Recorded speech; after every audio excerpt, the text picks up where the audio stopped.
have you ever seen a dead body? Have you ever seen a dead body on social media? Don't actually answer that. This isn't about snuff films.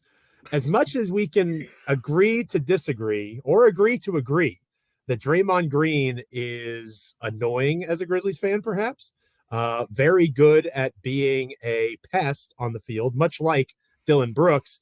In the latest round of Draymond Green against Dillon Brooks, Draymond Green might have won the battle. What will Dillon Brooks do to try to win the war? Via we'll talk knockout. about that on this episode of Locked On Grizzlies. Let's lock in. You are Locked On Grizzlies, your daily Memphis Grizzlies podcast. Part of the Locked On Podcast Network, your team every day.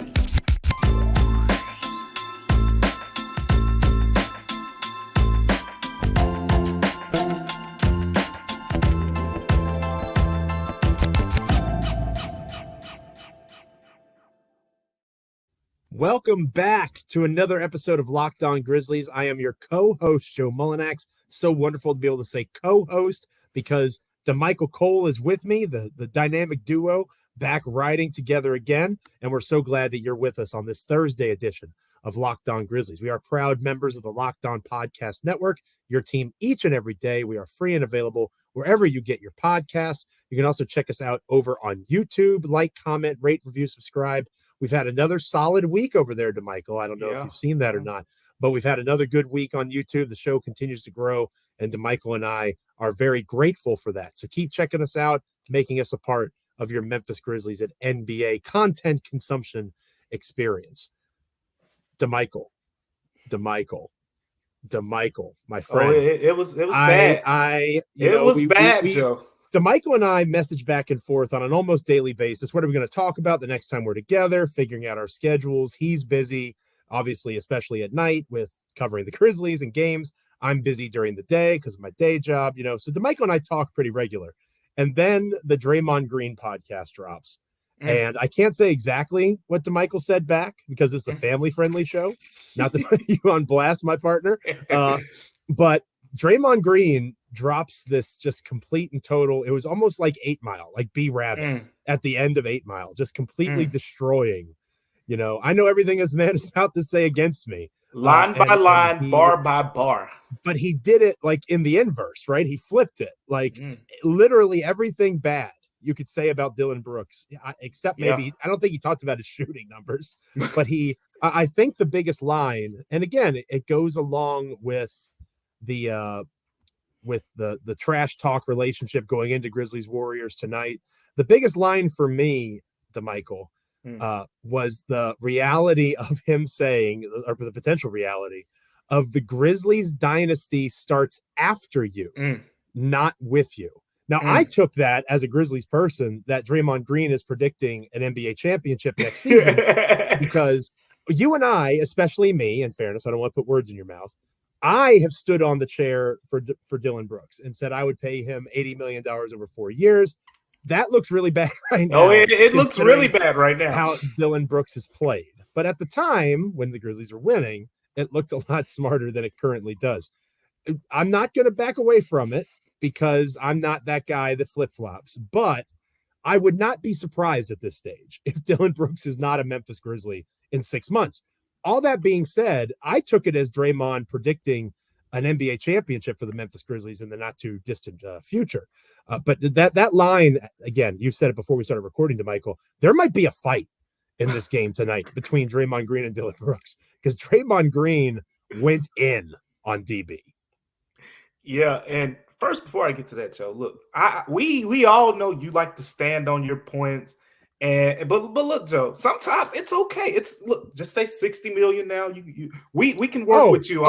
If you're allowing me to edit the number, I think I would probably go because as much as people would rag on Dillon Brooks, he's gonna make $18 million somewhere. Like that's going to happen. I'll give you 15. I don't think 18 is okay. I'm between 15 and $18 million. And there's going to be people in the comments on YouTube that are going to say they wouldn't give Dillon Brooks $15 million. He's definitely getting $15 million from somebody. Like if Tyus Jones is making $15 million, and I know Tyus has played well these last couple of games. Look at Tyus Jones's numbers. Has not been the strongest season, especially when he's a reserve. for Tyus Jones. As a starter, he's been fantastic. As a reserve, not so much. So if Tyus Jones is making 15 mil, Dillon Brooks is making around that. All right. I think I would like to go, if I'm being given the opportunity, 3 years, 45 to 50 million. There we have it. Would be, I think that's more what I would like to say. And I'd go a little bit higher if I had to. But anyway, I appreciate the opportunity to edit that. Now that you are a kind and generous co-host. And now you heard it, Locked On Grizzlies viewers. You don't have to come at Joe in 2 months talking about $80 million and things like that. But with all that being said, Draymond Green versus Dillon Brooks. For one, it's an unfair fight. This isn't you don't flex your 4 championship rings and your defensive player of the year trophy on a guy who prides himself on defense. That's not nice. That's like the kid, that's like the kid. Nice. No, it's not nice. You think about it like this, there's 2 kids, right? And you both really like ice cream, and you're fortunate enough where you can go buy, the most expensive ice cream, and that kid wants it.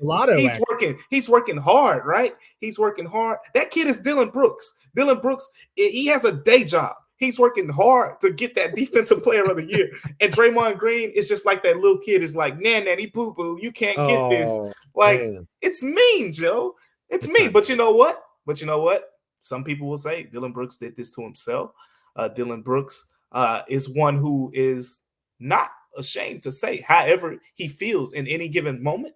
It's not like Draymond is going at some quiet family man who never says anything in the media. No, this is Dillon Brooks. The matter of fact, he was responding line by line to everything that this man said. And you got it right. The most notable thing was the part about the dynasty starting after Dillon Brooks leaves. And Dillon Brooks is the longest tenured Grizzlies player, man. You hear that? I'm just thinking about myself. If I'm a player on the team, I'm a starter. I hear that. That guts me.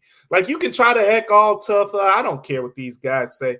But when your peer, NBA players have told me all the time, all the way back since I was in Philly, one thing that I've learned, even when I covered NFL players, when your peer gives a strong opinion like that, you feel it.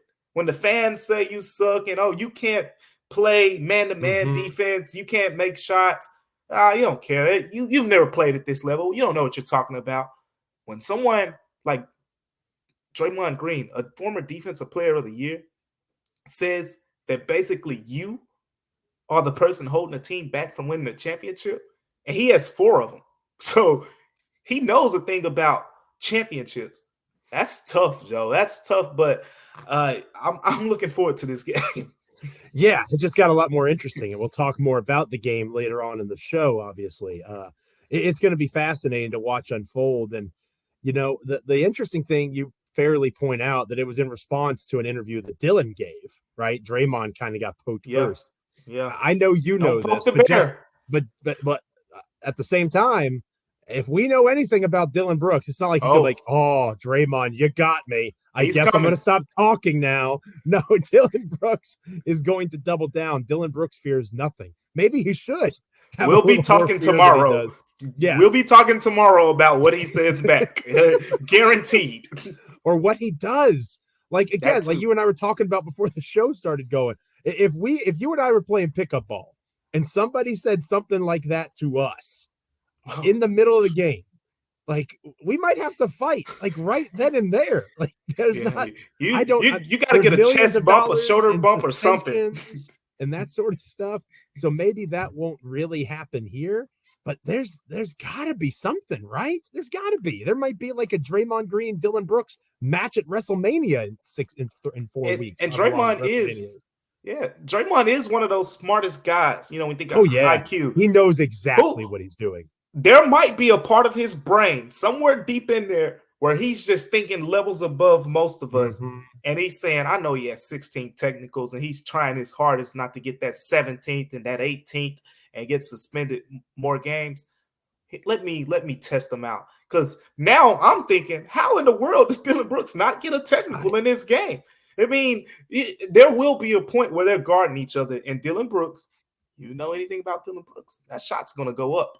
And if he makes it, it's going to be hard for me to believe Dillon Brooks will just turn his head and run back on the other end. I haven't seen it. There's no way. And if he misses it, it'll be hard for me to believe Draymond will just go right back up the court. And, it's going to be hard. I'll be mildly surprised, depending on how the game goes. Of course, game flow will determine some things. But if this is a close game down to the wire, I'll be very surprised if Dillon Brooks keeps, it cool enough where he doesn't get that technical whistle.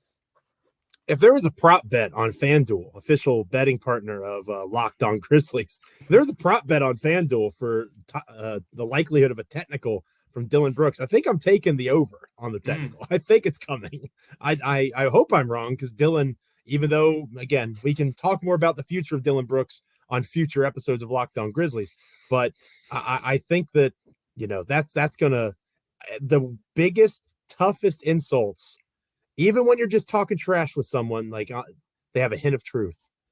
They have a hint of truth. And I think at this stage, given how Dillon has especially played on the offensive end, there might be a smidge of truth in there that might set Dillon over the edge. We'll see how it goes tonight against the Warriors. And we'll preview that game later on in the show. But coming up next, we're going to take a look at reasons for optimism. It's been a pretty down and dark place on Grizzlies Twitter, over at Bluff City Media and our Discord. And I know Damichael talking with folks. It's been a rough few days here. So we're going to look for reasons to be optimistic here on Locked On Grizzlies. But first, this episode of Locked On Grizzlies is brought to you by Nissan. And I'm going to be honest with you. Damichael and I were talking about who's going to be the electric player of the week. At first, I nominated myself because I stayed up late for both of these games. You could ask Damichael. I was like, I'm washed. I'm old. I can't do this anymore. Like, I have to go to sleep.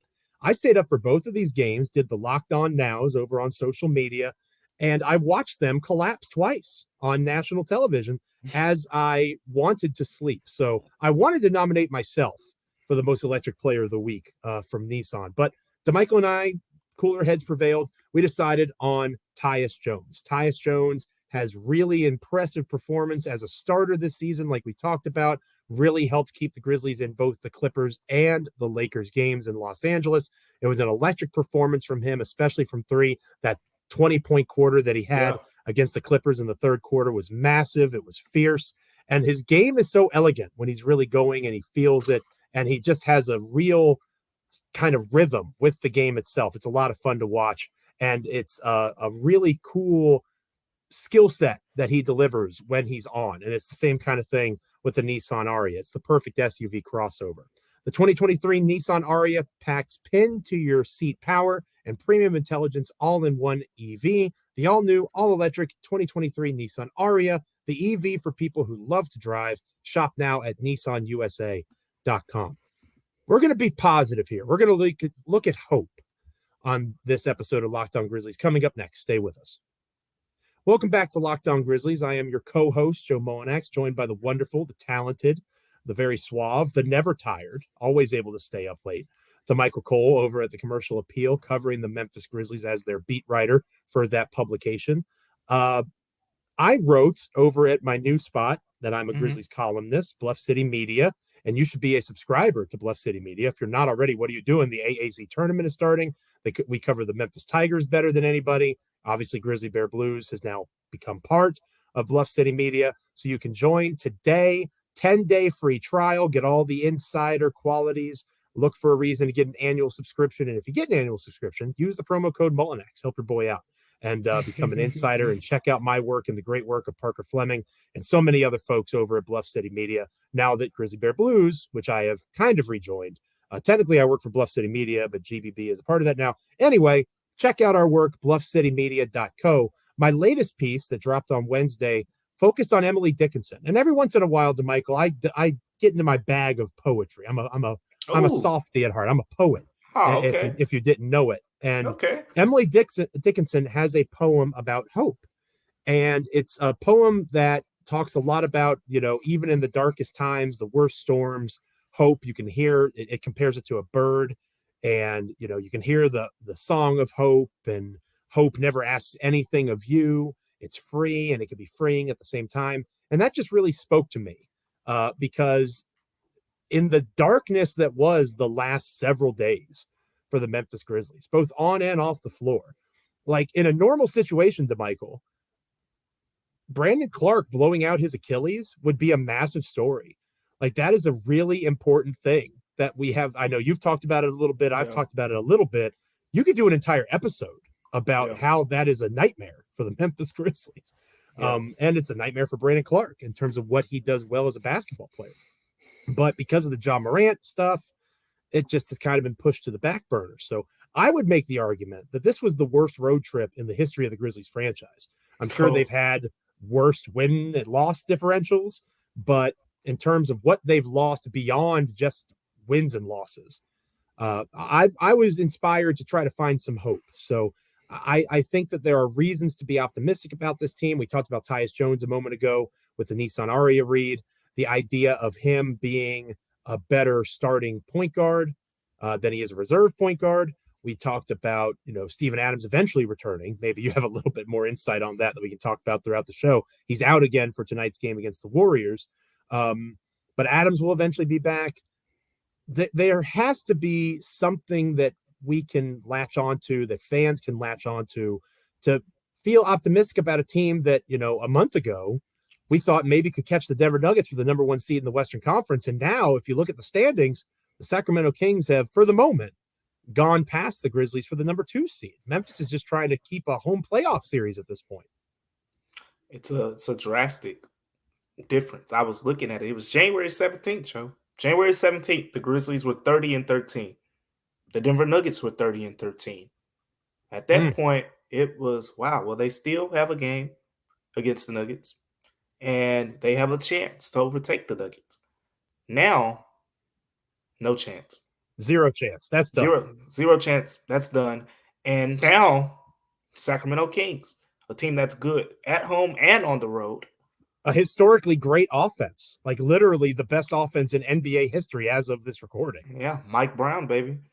And then, on top of that, those KD plus Suns, they're lurking behind you as well. And Ja Morant, we'll talk more about it, but Ja Morant out at least for the next 4 games. All of that is notable when you think about where the Grizzlies stand right now. There are positives, there are negatives, right?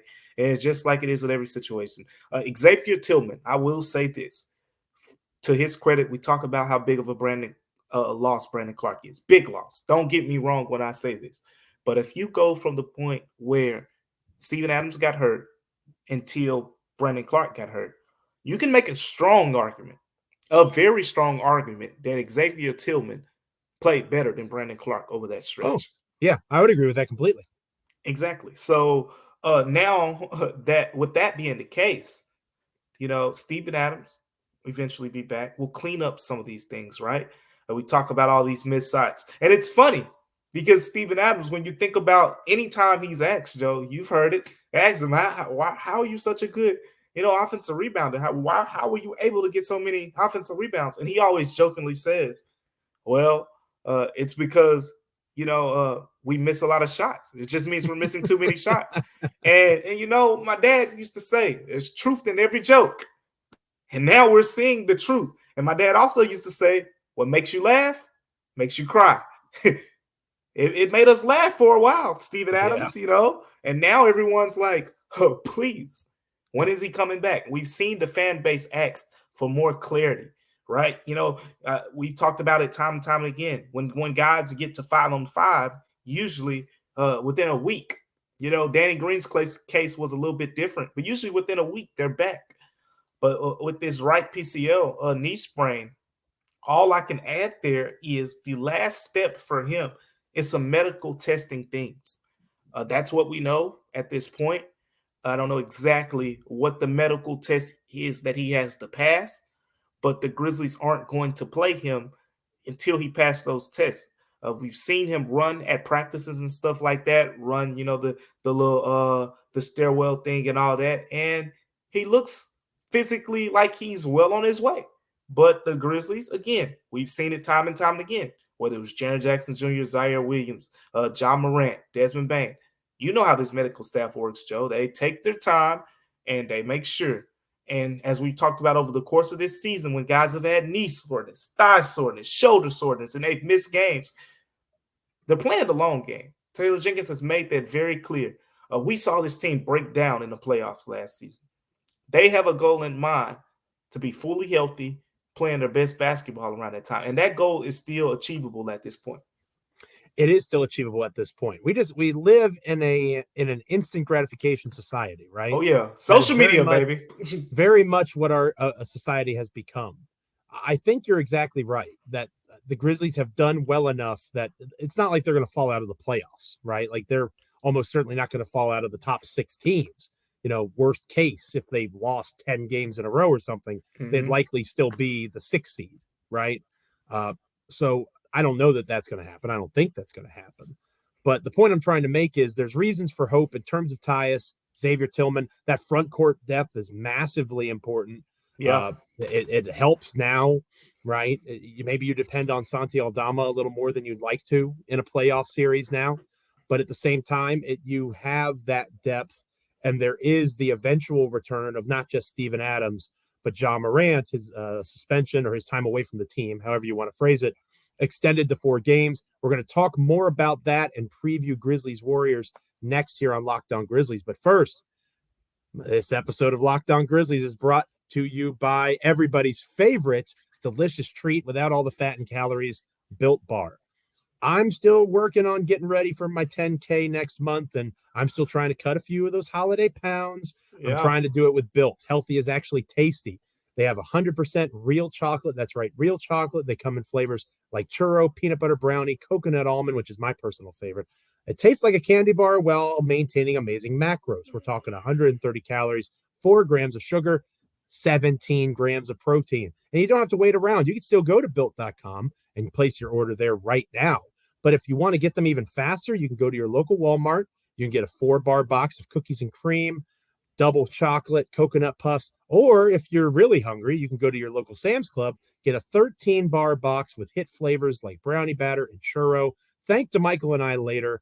Check out Built Bar. You won't regret it. We're talking Grizzlies Warriors and the expansion of the Ja Morant time away from the team next here on Locked On Grizzlies. Welcome back to Locked On Grizzlies. We are finishing up our Thursday show. Damichael Cole and I, so excited to be back with him, of course. The show's just better when Damichael and I are together, and we're going to do our very best to make that happen again for the Friday episode, taking a look at the result of Grizzlies Warriors, looking ahead to the weekend for Memphis. So make sure you're checking out Friday's show as well. I'm going to see how not washed I can be, and we can make it happen for Friday's show too. But we're here on Thursday still, and we're looking at Grizzlies Warriors. And this could have been, Damichael, in theory, again, going back to the bad weekend that we're trying to get out of our minds, this could have been Ja Morant's return. But you and I talked earlier in the week, and other people have said it too, we would have been stunned if Ja was coming back today. It's not surprising that he's not. The Grizzlies announced on Wednesday that they're expanding his time away from the team for another 4 games. You would know more about this than me, Damichael. That kind of, in my mind, lines up with an NBA investigation, right? Colorado police came out, said that there's no crime that's going to be charged against Ja Morant. They've completed their part of the investigation. Just to me, it makes sense. Whatever the NBA decides to do, it gives them roughly a week to 10 days to kind of figure that out. That just makes sense in my mind. Maybe you can correct me on that. And then we'll see where it goes from there. So that's no Ja, obviously, tonight. You are still without Steven Adams. But beyond that, the team looks essentially the same as it did against the Lakers, right? Roughly the same kind of pieces. Golden State is only missing Andrew Wiggins, who's been out for an extended period of time with his own personal matter that he's dealing with. So Steph Curry, Klay Thompson, Draymond Green, who we talked about earlier in the show, those guys, Jordan Poole, the Poole Party is making an appearance at FedEx Forum on national TV on this Thursday night coming up. What are you looking for from this game in terms of Memphis? Obviously, the Warriors struggle on the road. That's been well documented. The Grizzlies, for all their struggles themselves, remain one of the NBA's best home teams. This could be a kind of rally the troops, get a much-needed victory, and feel good about yourself for the first time in a while. But it's not going to be easy. Joe, let's be frank. You can't lose this game.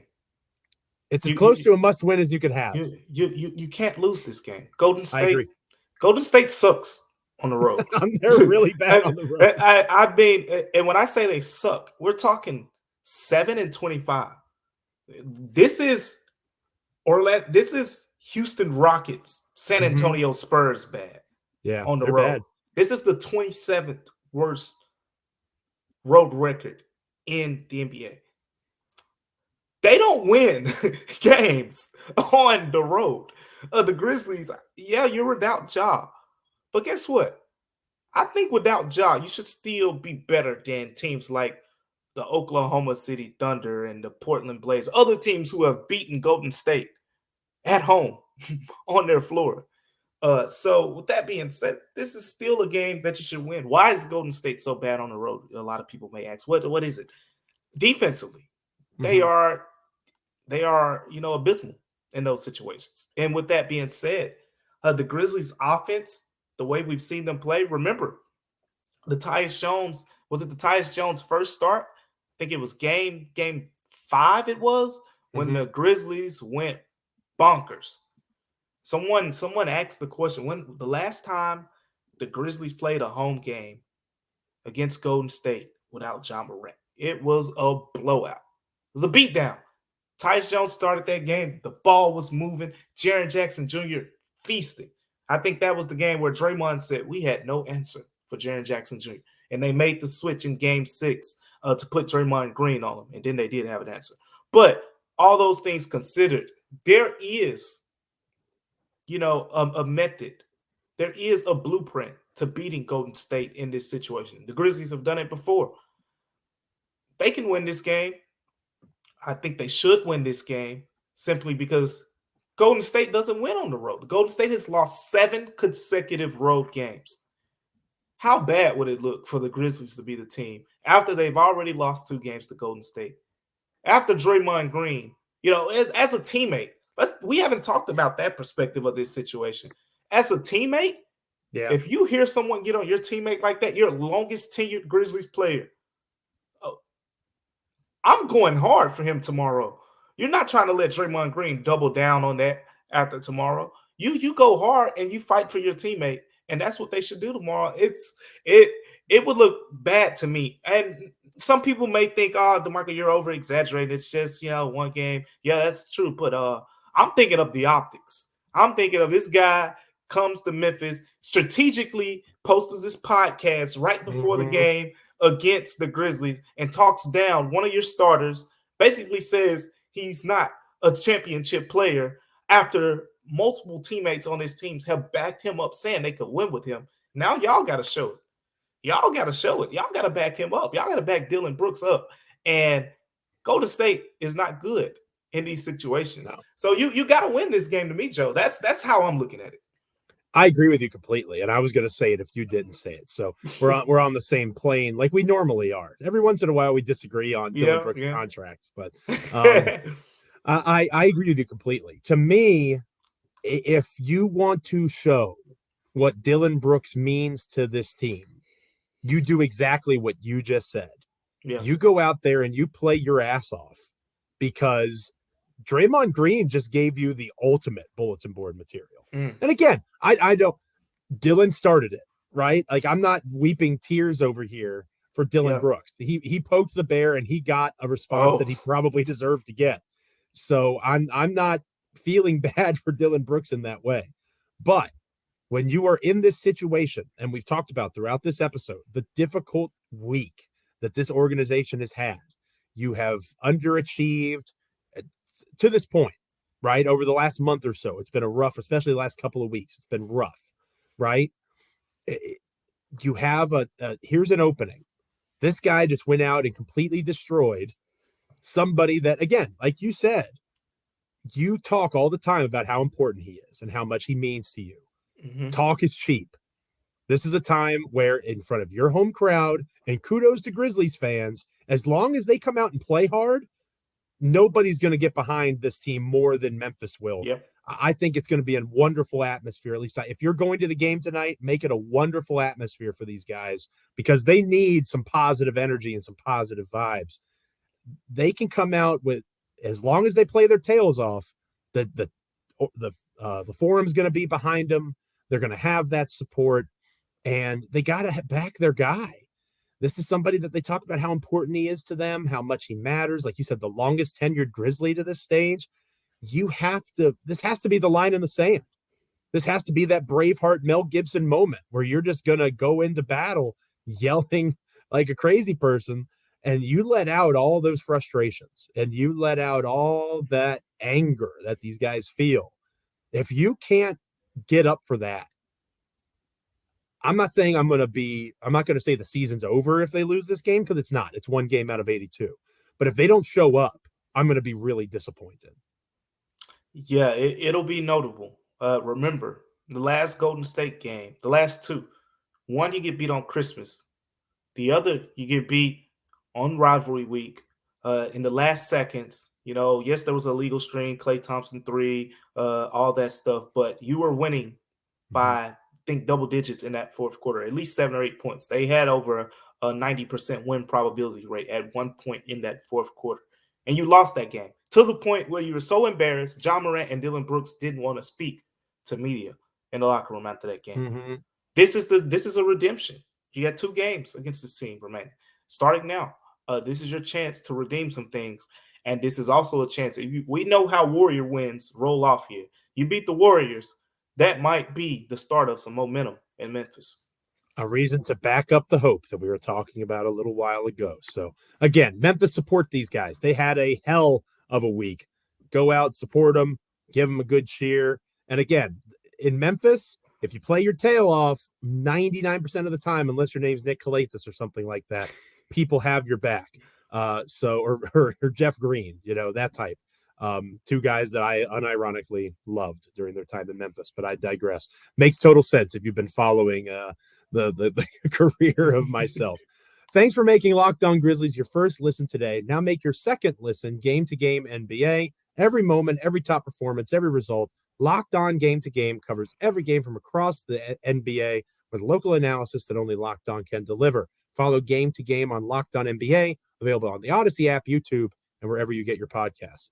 As I mentioned a little while ago, I'm going to do my best. Damichael obviously has to work the game, but it's a little bit earlier start tonight over on, I think, TNT. Yep, TNT. So I'm going to maybe drink a coffee, get a Red Bull, 0 sugar, of course. I'm watching my figure, like I mentioned earlier during the Built Bar read. And maybe I'm going to do my best to make it happen to give us a dynamic duo episode talking about Grizzlies, Warriors, and more on the Friday show of Locked On Grizzlies. Let's hope that there's some positivity going into the weekend, Michael. We'll see. It's been positivity.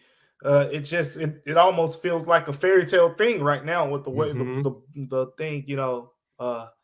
It's been tough. It's been tough times. You said that was arguably the toughest road trip in Grizzlies history, and any other time I would have thought, like, wait a minute, let me think about some things here. But with the way that things went, you're right on track. So they could use some positive news for sure. And beating Golden State is one of those things that kind of can ease the pain really well.